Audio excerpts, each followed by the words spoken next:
this is Comic Uno, episode 38. So yeah, guys, this is a show where I review all the comics I read this week in one show. And this week I have 15 comics, and we're gonna go worst pick of the week to best pick of the week. So there's only one digital comic, all the rest printed.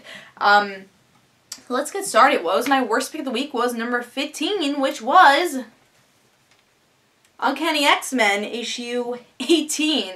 I really did not like this issue at all. Actually, it's an artist I don't really like his art that much. It's just not my style. He did Marvel Knights Spider-Man also, and I just didn't like his style that much, and it's the same type trippy style here. So yeah, I think it was just a little bit too trippy for me. I didn't really like the sketching here. Also, like their faces. I think it was a little bit too dark. Too many lines are on their face. Here's an example of that. I just felt like it doesn't really fit for a superhero book. Again, it's just really trippy, and it ruined the flow, honestly, for the story. It didn't really feel like a flashback. It felt really weird, this issue, and the art was probably one of the biggest reasons for that. Also, to add to that, it's really a filler issue. It's going back to when Kitty comes to the Uncanny X-men to join the team, and she's like, well, you killed Professor X, and I'm blaming you. Something we've seen tons of times. Even as a Kitty fan, it kind of bothered me, this issue, so much, because like I had this gut-wrenching thing that I wanted to really enjoy this issue, because it seemed like a cool character issue between Kitty and Cyclops, but there's just so many elements that just took you out of it. Again, the art is one of them. A second part is that I don't think this issue was needed. It was going back to things that we've already seen. Her, Kitty being part of the team, which we saw already. Kitty blaming Cyclops, having that battle with him there. Cyclops doing the same thing, saying, it's not my fault, I couldn't control it, but what's your fault to have the Phoenix in yourself in the first place? So yeah, I couldn't get into it. It was really weird. So yeah, I don't recommend this issue. It's definitely a filler issue, and the only reason I'm even getting this is for Kitty, and she hasn't even really been in it since this issue, but this issue just wasn't what I wanted. So I'm gonna give it 2 stars. Yeah, there's a lot of things going against that one. Definitely my worst pick of the week. Alright, number 14 is Trillium, issue 7. This was a little bit of a weird issue also. One thing I have to say about Trillium is that it could have been a couple issues less. Because at this point we get to see our characters, they finally meet up again in a crazy way. They've gone to their own time streams, they switch places, and now they are together. And they realize, well, Nika realizes one of her friends, and her boss has been against her and has just been using her to get to the temple. And I guess William's brother is just feeling for him. He's like, well, you're going crazy, we gotta save the people, and pretty much everyone dies. That's the end. Everyone dies in the future, but these two are together. And yeah, so it was okay. There's a lot of I think the beginning is a lot of flipping. As much as I like the flipping with this issue, I thought it was a little bit too much in the beginning, and really just getting little tidbits. Like, we don't get a lot until those last 3 pages. And this could have been squeezed in the last issue. I don't think we needed this many issues for the series. I was still looking forward to the last issue. I like the series as a whole. I thought it was very unique, but there has been issues here that's like, it's okay. Not much going on. It's a little bit out there, but I still like it. So there's actually some really cool pages here too. Like, this was a really awesome page. So I thought it was an okay issue. I'm gonna give it 3 stars, but definitely one of the weaker issues I read this week. Alright, number 13 is Nova, issue 14, which is really shocking because this series is usually at least in my top 5. But the reason this issue is a little lower this week, honestly, is the artist. The art change. It wasn't bad art, but comparing it to what we usually get, it was very thin lined. And I think one thing I love about Nova is that art, that cartoony art. It just fits so well. So it's a little disappointing. I felt a little cluttered because of it. Example, I think I just showed you example, really. It felt a little cluttered with every page. And also, this issue is all in space, and one thing I like about Nova a lot is that it's always between space and Earth. They're always dividing it, and it's a grounded space story. I always say that about Nova. So, this one's all in space. We get to see that they're going against that tribe that Nova helped by accident, and we learn a little bit more about Beta Ray Bill, which if you know the character, you already know about him. And yeah, it was okay. It was an okay issue. I just read it better with Nova, and we'll see how this story ends. I think the next issue is he finds a dog, which I'm actually pretty excited to see if he brings that dog back and the dog will be a family pet. I think that would be really interesting. But hopefully we get back to that old artist, because I thought this was a little bit too thin-lined for the series. It felt very 90s type art. So I'm going to give that 3 stars. So it was an okay issue. Alright, I think we're up to number 12. This is a Comic Frontline exclusive, and that is Vampire Diaries, issue 3. Yeah, this is an okay issue also. I think I gave it a 3.5. I'm pretty sure, because there was actually some pretty cool stuff here. Yeah, I gave this a 3.5. This is something we've seen like 10,000 times on the show already. It's pretty much the past. How Damon became a vampire, how Stefan and Damon were before they were vampires, and at their time during the Confederates and everything in the Civil War. And Catherine just being the manipulative self she is. And we also got Emily learning that she's a witch, which we already knew if you watched the show. One thing I love, though, probably is Catherine in this issue, because you just see, even in the comic, her personality just explodes on the page of her being so manipulative. And I like the vampire look here. I think it really worked, which hopefully I can find a page for. Really like the look here. So that's one thing I'm going to congratulate about the art. Even though I think it's a little too dark, the art, really like the vamp look in this book. So yeah, there's some good parts here, but the bad part is that we've seen this before. If you've seen the show, it's a little bit of an older thing. Like, I'd rather have a tie-in that we haven't seen on the show yet. It's told in a different way, like we haven't seen the Ribbon story before, but we've seen this overall story before. So I'm going to give it 3.5. Not a bad issue, but I want a little bit more with this series. But if you haven't been watching Vampire Diaries, this is actually a pretty good series to jump onto, because you'll learn a little bit more about the series. But again, if you have, it's kind of like old news type thing. Alright, number 11 is New Warriors, issue 2. Definitely higher than it was last time with the last issue, which is like two weeks ago. With the first issue, actually. And this issue, I actually like the characters a lot more here. But overall, I still don't like the villains. Even though we've seen the villains in the Marvel Universe before, I don't know, they're just kind of not really interested in them. Story overall, this was a lot better. I like the characters. I felt like I learned a little bit more about them. Scarlet Spider's still like annoying me with him and his personality, but Arcely was pretty cool in this issue. We get a little ending with Nova, but it seems like with every issue we get like 2 pages of Nova and he's somewhere else, so I guess they're gonna keep doing that. But honestly, even though the story, like, the story arc is okay, I like that we're actually bringing the team together. I learned a little bit more about the characters here, and I could give this a 3.5. I had a lot more fun with this issue, and it gives me more of a chance to want to buy a couple more issues to see where it goes. Especially to see, once the team is together, what direction this series is going to go. So I'm going to give this 3.5, a lot better than that last issue, and hopefully it keeps going like that. Hopefully the next issue will be like a 4-star book. Alright, next is number 10. And that is Part 2, issue 21. Another series that I feel is a little lower than usual, because this has actually been pretty high on my list ever since Tom Taylor took over. And this issue is a little bit of a filler, because usually with these filler issues we get more character development. Last issue we had Lois Lane and the Kryptonian. They had a little cool speech going on. With this, the best part probably had to be where they're building the ship, or they had the ship built to bring pretty much the 1% into space and avoid all of this and survive. And Darkseid's like, nah, let me just kill them off also. So it's also interesting to see that these people are just trying to push onto the ship, and whoever didn't make it, they just died automatically. So I thought that was really cool narration, and I felt in the moment with that part of the issue. But again, it's a little bit of a filler, and you can feel that with this issue. Not a lot's going on. We find out where the world army is. We get a little action with Adam in this issue, but overall, not much going on. Art's still really good. I thought this was an okay issue overall, so I'm going to give it a 3.5, and pretty good issue, though. I still think it's worth picking up. Alright, I think we're up to number 9 now, and that is Green Arrow, issue 29.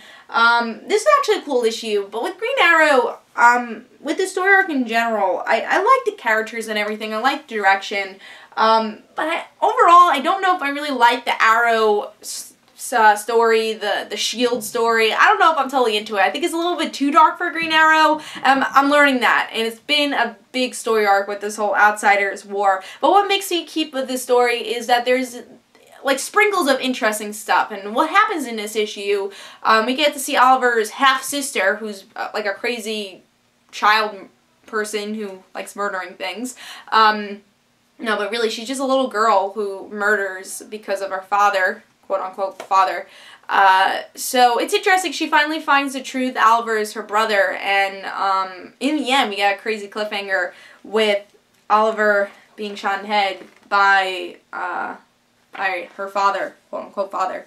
So I really like that. That was a really cool cliffhanger, but why I didn't give 4 stars, why it's a little bit towards the middle of my list. I thought there was a lot of interesting stuff here, but again, I don't know if I really love the dark tone. There are some boring spells throughout the issue. Art, I like the art, I do like, but it's a little dark for me, but or a little dark for Green Arrow. But yeah, overall I thought this was an okay issue. It almost pushed to a 4, but I did give it a 3.5. I really like the cliffhanger. I like where this little girl story is going. So that's really the interesting parts for me here. And Diggle was here too, which was interesting. And they referenced the Clock King, so it's getting interesting, this series. I just hope we get a little bit of a brighter side for Green Arrow, because that's something I do miss with the series. So it's hard to give a higher grade because of that. All right, I think we're up to number 8 now. Number 8 is a series that's much higher than it usually is, and that's Green Lantern, issue 29. I thought this issue was actually a giant improvement than what we've been getting. I'm not going to say it blew my mind, but it had a really cool beginning and middle, and then it kind of fell flat towards the end. The beginning, him going to Earth, telling his brother, saying, hey, I'm going for this war, Baz is going to keep you safe. I thought that was a great moment, because I haven't seen Green Lantern series grounded at all. We haven't seen him in Earth, and I think that's something that's really hurt the series in general, because with Jeff Johns' series, we would have him in space a lot, but there would be like every once in a while he would go to Earth and just like kind of hang out there, and I kind of miss those days, and that felt like a breather for Green Lantern that we haven't had in a really long time, because Hal is such an interesting character by himself, but now he's always in space, always doing something, and I think we need that breather, not that a filler issue doing nothing, but maybe just a fun issue, and we haven't had that in a while. Next with St. Walker, him losing hope, which obviously he is Hope, and him losing hope is interesting to see, and Hal trying to have a battle plan of what he wants to do with this war, and then it kind of goes off in the end where they try to attack these people to start the war. That's kind of where it trails off, where it's like, oh, it's the same thing of attacking these random villains, but that doesn't really last long, so I'm going to give this 4 stars. There's actually more interesting stuff here than there were that it wasn't. Because usually it's just like, oh my god, it's this one-shot villain and nothing's happening. But things actually happen here. I felt less bored. Art's pretty good still. It's always been good, the art. So I can give this 4 stars. Hopefully it keeps going in this direction, having interesting character moments, and that's what we need with this series. We need it. So hopefully it keeps going in that direction. So that is number 8, I am pretty sure. Yes, that's number 8. So let's go to number 7, which is Moon Knight, issue 1, which I was super surprised with, and if you see my in-depth review, I'm going to say it's really hard to review this issue, because first of all, I got this at whim. I wasn't going to get this issue. If you read my pull list article for Comic Frontline blog spot I do every week, this wasn't even on my pull list. It wasn't. So, obviously, I wasn't planning on getting this issue, but Chris, everybody on Comic Frontline, convinced me to get Moon Knight. So I gave it a try, and I liked it, but I didn't. Like, there's nothing pushing me to get the next issue, but I really liked the tone of the story. First of all, I think we learned a good amount about Moon Knight. I would have liked a little bit more to get in his head a little, which we didn't get in this issue, but what really got me here was the art. I love the coloring here. I think it's so unique, and what really got to me with this issue is this. I love the white. I think it fits so well. And if you're a Moon Knight fan, I feel like this is a series you've been waiting for. If you're not, you might be like me, where you're like, I like this as a standalone issue, but I don't think it pushed me to get the next issue. So yeah, I'm not going to pick up the next issue, but I like this issue in general, and I think there's some really cool stuff here. So I'm going to give it 4 stars, and that's number 7, I'm pretty sure, on the list. So yeah, so hope you guys enjoyed on that one. So that's number 7. I think we're up to number 6. And again, that was 4 stars. Yes, we are up to number 6, which is Wolverine XMen issue 1. Yeah, issue 1. So now, after last week, that was the last issue, we're going into issue 1 again. Yeah, this is actually really fun, really solid. I thought this was a good start. We get to see a new semester starting. We learn a little bit about what Quentin's feeling of him being a new teacher. Does he deserve this spot? And we actually get a cliffhanger where a new story arc is starting with the Phoenix. And the Phoenix, people are getting Phoenix signs, like what's going on there. And that's the new story arc, which I'm interested in. I like this because we do get a good vibe. If you haven't been reading Wolverine XMen, still a really good jumping on point. You feel a cool tone with the new writer.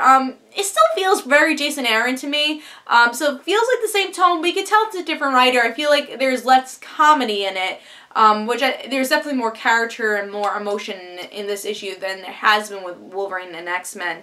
Also, art's really good, and usually for the series, or previously with this series, art was never that great, so art was pretty good here. I liked a lot of the relationships between especially Edie and Quentin. I love that relationship. I ship them, definitely. Yeah, so there's actually some really cool moments here, and I can give this 4 stars, and I'm looking forward to see the new direction for the series, and if there truly is a new direction with the series with a new writer.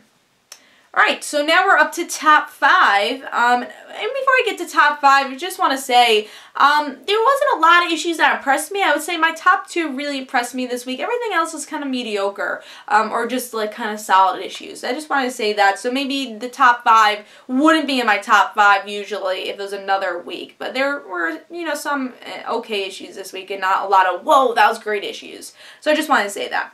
But my 5th issue is Detective Comics, issue 29. And this was a solid issue also. I thought Gotopia ended really well, but kind of was a cop-out at the same time. It's pretty much your generic Scarecrow ending, where Batman figures out how to get out of Scarecrow's grasp, and he brings him to jail. And I guess one thing I liked about this issue was probably the ending, where Catwoman confronts Batman about Gotopia. So it's interesting to see that people are confronting about their lives in Gotopia.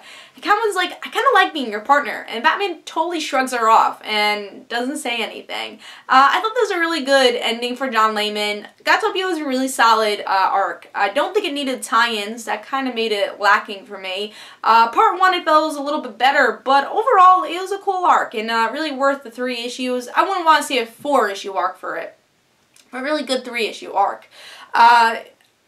I think it went a little quick getting out of Gotopia to Batman defeating Scarecrow. That could be a little bit of a criticism for this issue. Again, that did make it a little generic. I wanted him to get out of Gotopia in a different way. But he got out of Gotopia really quickly, and now he was in the regular world and got everyone safe, and, you know, Scarecrow went a little crazy in the end. So that's what you see in every Scarecrow versus Batman issue, but still really good. I like the art, very solid issue, and Gotopia in general was very solid. So I'm going to give that 4 stars, and that was number 5. So now we're up to number 4, which is She-Hulk, issue 2. Yeah, so this is actually, I thought, an improvement from the first issue, and I had fun with this. I can't say this is the best She-Hulk series yet, but I like with every issue you can really get a tone for this and really see where the series is going, and I can see this series really going in a great direction and becoming one of my favorite series. I can see it being a very slow burn series, kind of like Superior Foes, but I'm really liking the series now. But in the beginning, I thought it was very solid, really liked the tone, I knew I liked something about it, but now I'm really loving the series. So that's how I feel with She-Hulk right now. But yeah, with this issue, we get to see some new faces, which is great. We're introducing a cast with Sharon King, her new assistant, which is Mrs. Hung? Yeah, Mrs. Hung, and then we got Patty, Hellcat here, so she's doing something. We haven't seen her in a really long time. And we get a little fun adventure with her, and now they're just going to be working together. And the cliffhanger, which was great, was that we get to see Dr. Von Doom's son need some legal help from She-Hulk. I think actually go against his father.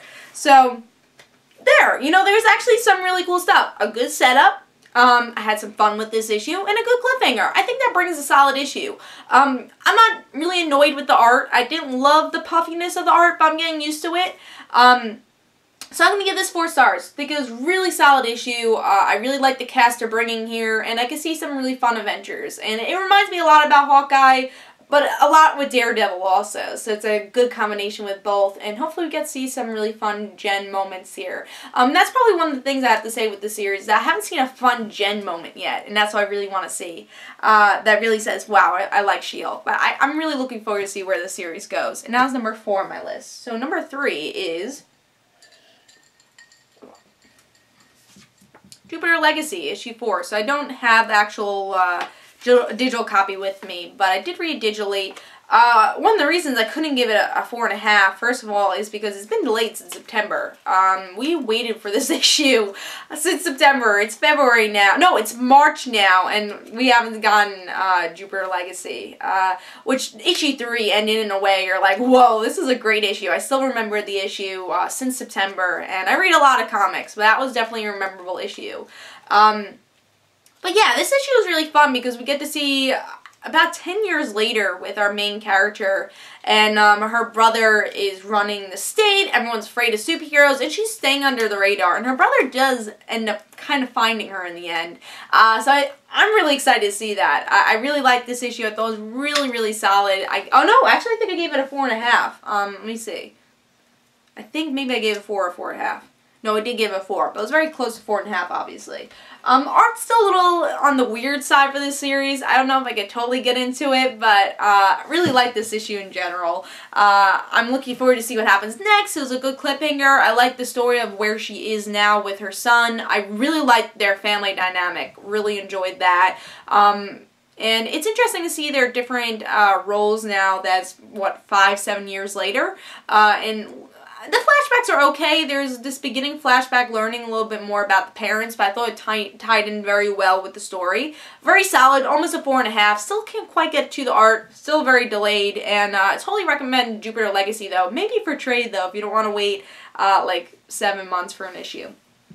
I think issue 5 is supposed to come out this month. That's where it's solicited. Don't know if it actually will. Alright, so number 2 is Forever Evil, issue 6. Don't worry, there's no spoilers here. I'm not going to spoil this if you haven't read it yet. I did do an in-depth review where I had a non-spoilers portion and a spoilers portion, so that's how I dealt with this. But with Forever Evil, I really like this. I still don't quite like the art, that's why I couldn't really give this 5 stars. And also there are some boring spells with the issue. There's like, alright, kind of get to the point. But the reveals here is what makes the issue and what makes this issue so high on my list. I won't reveal it, but we do learn the fate of Nightwing kinda in this issue, and we learn who's under the hood. And those two things really make this issue interesting and makes me excited for issue 7. So I give it 4.5. I can't really say much without spoiling it, so read it. It was a really good issue, and I think the endings will shock you. So if you want to learn a little bit more about the spoilers, see my in-depth review. Alright, let's go to number 1, which is Starlight, issue 1 by Mark Millar. Really, really like this issue. Again, the 2 issues on my top 2 were the issues I really loved this week. Everything else was like, it was okay. Or it was just really solid.